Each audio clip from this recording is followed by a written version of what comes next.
안녕하세요. 봉수행입니다.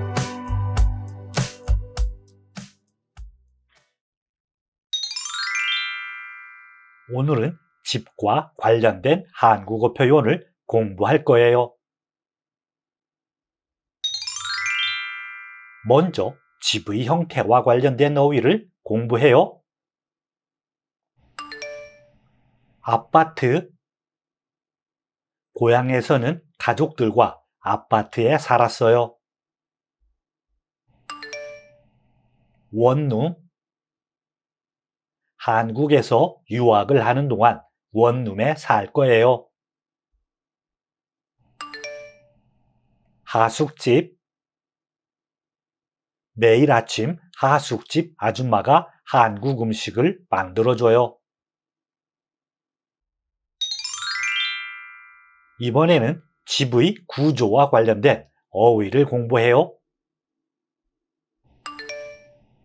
방. 제 방은 깨끗해요.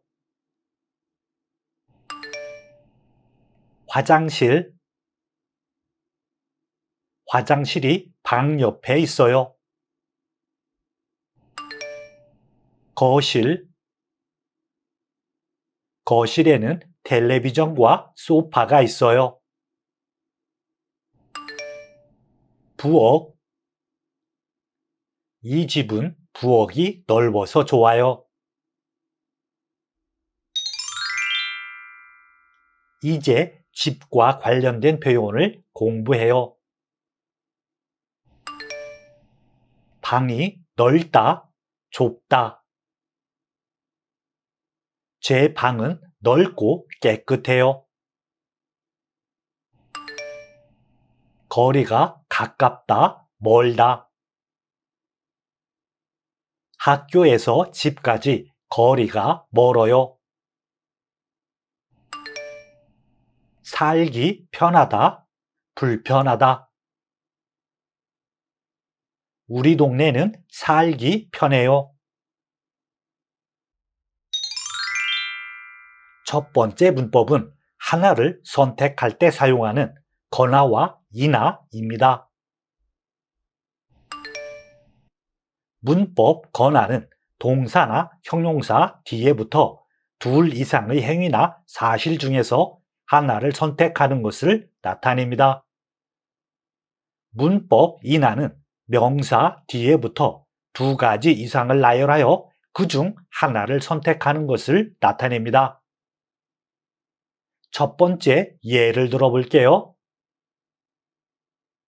제주도로 가거나 경주로 가세요. 이 문장은 여행지로 제주도와 경주 중 하나를 선택해 가다라는 행위를 말하고 있습니다. 이와 같은 경우 문법 거나를 이용해 가다를 가거나와 같이 쓸 수 있습니다. 두 번째 예를 들어볼게요. 버스나 지하철을 타요. 이 문장은 버스 혹은 지하철이라는 교통수단 중 하나를 선택해 이용함을 나타냅니다. 이와 같은 경우 문법 이나를 이용해 버스를 버스나와 같이 쓸 수 있습니다. 문법 거나는 동사나 형용사의 어간, 끄듬절, 받침 유무와 상관없이 어간 더하기 거나 형태를 사용합니다. 문법 이나는 명사, 끄듬절의 받침 유무에 따라 형태가 달라집니다. 명사 끄듬절에 받침이 있으면 명사 더하기 이나 형태를 사용합니다. 명사 끝음절에 받침이 없으면 명사 더하기 나 형태를 사용합니다. 문법 거나 혹은 이나를 이용해 대화를 완성하세요. 한국어를 어떻게 배웠어요? 한국 소설을 읽거나 유튜브를 봤어요. 이 대화는 한국어를 배운 방법으로 읽다와 유튜브를 보다 중 하나를 선택한 것을 나타내고 있습니다. 이와 같은 경우 문법 거나를 이용해 둘 이상의 행위 중 하나를 선택함을 나타낼 수 있어요. 이 문법은 어간, 끝 음절의 받침, 유무와 상관없이 어간, 더하기, 거나 형태를 사용합니다. 그래서 동사 읽다의 어간, 읽과 거나를 결합해 읽거나가 됩니다. 지훈 씨 친구들은 주로 어디에서 살아요? 기숙사에서 살거나 학교 근처 하숙집에서 살아요. 이 대화는 친구들이 사는 장소로 기숙사와 하숙집 중 하나를 선택하는 상황을 말하고 있습니다. 이와 같은 경우 문법 거나를 이용해 여러 사실 중 하나를 선택함을 나타낼 수 있어요.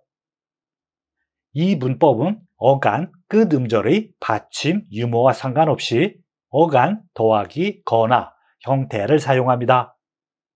그래서 동사 살다의 어간, 살과 거나를 결합해 살거나가 됩니다. 나타샤 씨는 슬프거나 힘들 때 어떻게 해요? 저는 부모님께 전화하거나 친구들하고 이야기를 해요. 이 대화는 슬프다 혹은 힘들다와 같이 여러 상태 중 하나인 상황을 나타내고 있습니다. 이와 같은 경우 문법 거나를 이용해 여러 상태 중 하나를 선택할 수 있어요. 이 문법은 어간, 끝 음절의 받침, 유무와 상관없이 어간, 더하기, 거나 형태를 사용합니다. 그래서 형용사 슬프다의 어간, 슬프와 거나를 결합해 슬프거나가 됩니다. 민수 씨 생일인데 선물 뭐 할 거예요? 저는 화장품이나 지갑을 사려고 해요. 이 대화는 선물 후보인 화장품과 지갑 중 하나를 선택하려는 것을 나타내고 있습니다. 이와 같은 경우 문법 이나를 이용해 나열된 명사 중 하나를 선택함을 나타낼 수 있어요. 명사 화장품이 끝 음절인 품에는 받침 미음이 있습니다. 그래서 화장품과 이나를 결합해 화장품이나가 됩니다.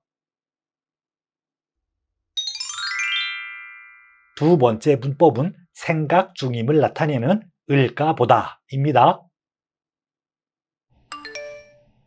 문법 을까 보다는 동사 뒤에부터 어떤 행동을 하기로 확실히 결정한 것은 아니지만 그렇게 하려는 생각이 있음을 나타냅니다. 예를 들어 볼게요. 저녁에 산책을 좀 할까 봐요. 이 문장은 산책을 가기로 완전히 결정하지는 않았지만 산책하다라는 행동을 할 의향이나 생각이 있음을 나타냅니다. 이와 같은 경우 문법 을까 보다를 이용해 하다를 할까 봐요와 같이 바꿀 수 있습니다. 문법 을까 보다는 동사 어간 끄듬절의 받침 유무에 따라 형태가 달라집니다. 어간 끝음절에 받침이 있으면 어간 더하기 을까 보다 형태를 사용합니다. 어간 끝음절에 받침이 없거나 니을 받침으로 끝나면 어간 더하기 니을까 보다 형태를 사용합니다. 단 니을 받침으로 끝날 경우 받침 니을은 단락합니다. 문법 을까 봐요를 이용해 대화를 완성하세요. 어제 숙제 때문에 잠을 못 잤죠? 네. 오늘은 일찍 들어가서 잠을 좀 잘까 봐요. 이 대화는 잠을 일찍 자다라는 행동을 할 확실한 결정은 아니지만 그렇게 하려는 의향이나 생각이 있음을 나타냅니다. 이와 같은 경우 문법 을까 봐요를 이용해 어떤 일을 하려는 막연한 의도를 나타낼 수 있어요. 동사 자다의 어간 끄듬절인 자에는 받침이 없어요. 그래서 어간 자와 니을까 봐요를 결합해 잘까 봐요가 됩니다. 저는 김치찌개 먹을래요. 쯔엉 씨는 뭐 먹을래요? 저는 매운 음식을 못 먹으니까 된장찌개를 먹을까 봐요. 이 대화는 된장찌개를 먹다라는 행동을 할 의향이나 생각이 있음을 나타냅니다. 이와 같은 경우 문법 을까 봐요를 이용해 어떤 일을 하려는 막연한 의도를 나타낼 수 있어요. 동사 먹다의 어간 끄듬절인 먹에는 받침 기억이 있어요. 그래서 어간 먹과 을까 봐요를 결합해 먹을까 봐요가 됩니다. 혼자 살면 심심하지 않아요? 네, 좀 심심해요. 다음에 이사할 때는 친구하고 같이 살까 봐요. 이 대화는 친구와 같이 살다라는 행동을 할 의향이나 생각이 있음을 나타냅니다. 이와 같은 경우 문법 을까 봐요를 이용해 어떤 일을 하려는 막연한 의도를 나타낼 수 있어요. 동사 살다의 어간 끝 음절인 살에는 받침 니을이 있어요. 니을 받침으로 끝날 경우 니을은 단락합니다. 그래서 니을이 단락한 어간 사와 니을까 봐요를 결합해 살까 봐요가 됩니다.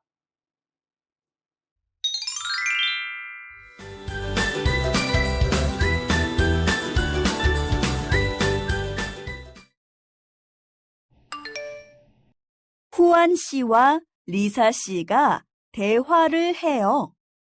여러분은 대화를 들으세요. 리사 씨, 요즘 혼자 사니까 어때요?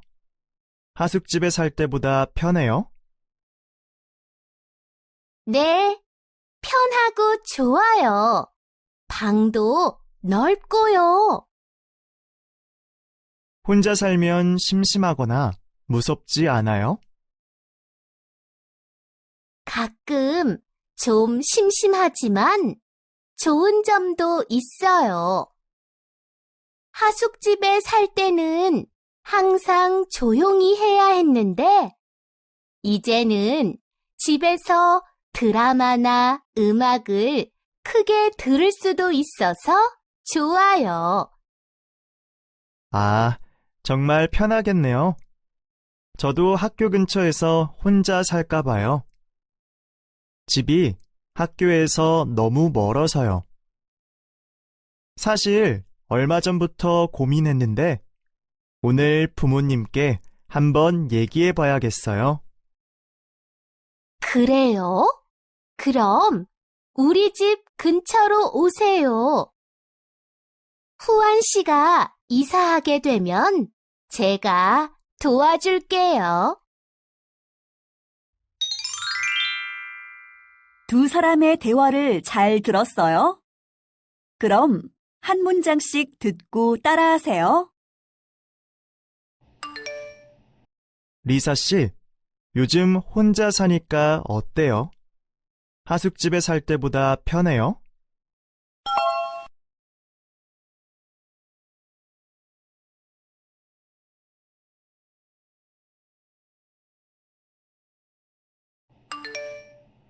네, 편하고 좋아요. 방도 넓고요.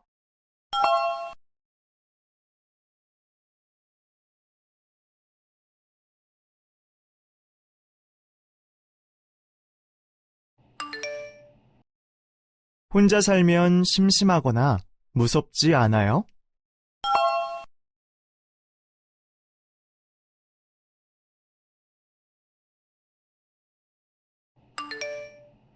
가끔 좀 심심하지만 좋은 점도 있어요.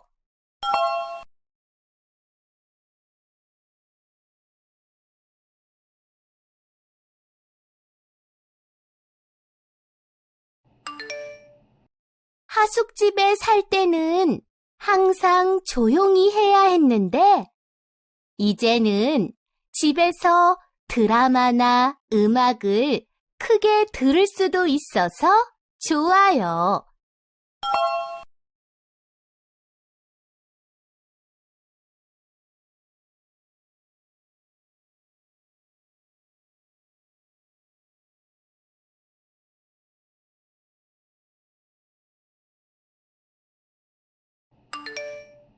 아, 정말 편하겠네요.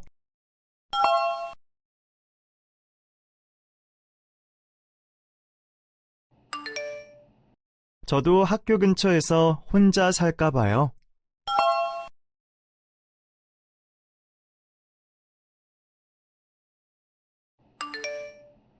집이 학교에서 너무 멀어서요.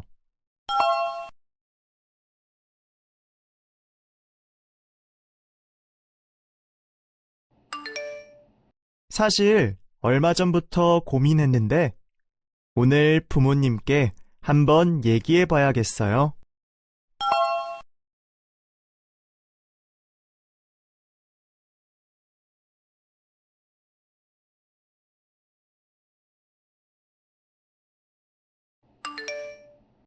그래요? 그럼 우리 집 근처로 오세요.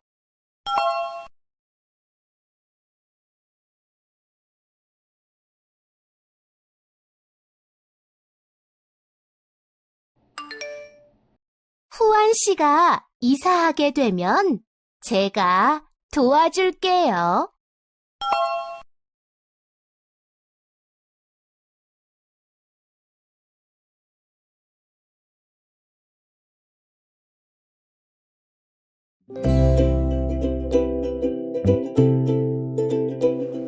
수고했어요. 다음 시간에 만나요.